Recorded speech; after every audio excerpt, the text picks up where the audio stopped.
যেই আশা প্রত্যাশা নিয়ে জুলাই আন্দোলনে অংশ নিয়েছেন, 5ই আগস্টের পরে সেই আশা প্রত্যাশা কতটুকু পূরণ হয়েছে? আলহামদুলিল্লাহ। আসলে অনেক বছরের যে জট, 17 বছরের যেই ফ্যাসিজম, মানে যেই ফ্যাসিস্ট সরকার যে ফ্যাসিজম ক্রিয়েট করে গেছে, এটা চাইলেই ওখান থেকে আমি 2-4 মাসে বেরোতে পারবো না, সময় লাগবে।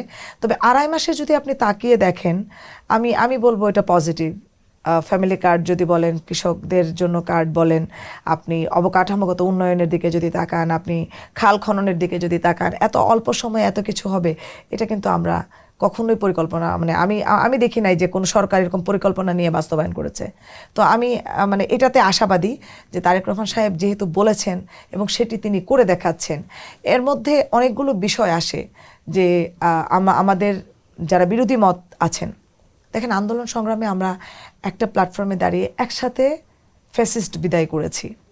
তো আমার মনে হয় যে রাজনীতির জন্য, শুধুমাত্র রাজনীতির জন্য রাষ্ট্রপক্ষকে সমালোচনা না করে আমরা মনে হয় গঠনমূলক সমালোচনায় বিরোধী দলকে বলবো করতে, যাতে করে আমাদের যদি ভুলভ্রান্তি থাকে সেটি কাটিয়ে একটি সুন্দর বাংলাদেশ গড়তে পারি।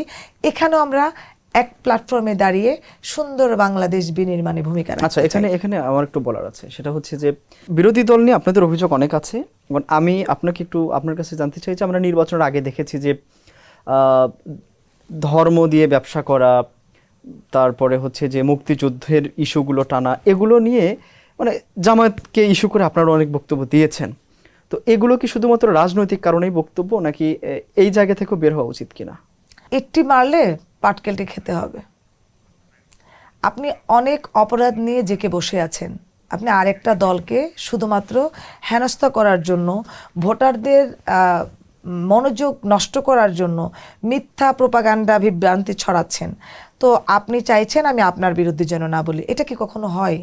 তখন তো স্বাভাবিক ব্যাপার, আপনার অতীত চলে আসবেই। দেখেন, বাংলাদেশ জাতীয়তাবাদী দল, বাংলাদেশ শব্দটা যখনই আসবে তখনই এই নামটা আসবে। কারণ শহীদ প্রেসিডেন্ট জিয়াউর রহমানের হাত ধরেই কিন্তু স্বাধীনতার ঘোষণা হয়েছে এবং বাংলাদেশের লাল সবুজ পতাকা পেয়েছি। আপনি সেই দলটাকে আপনি যতই অন্য পক্ষ কলঙ্কিত করতে চাক, যারা চায় তারা কি দায়মুক্ত? তারা কিন্তু 71-এ তাদের ভূমিকা নিয়ে সারা বাংলাদেশ জানে। তো আমার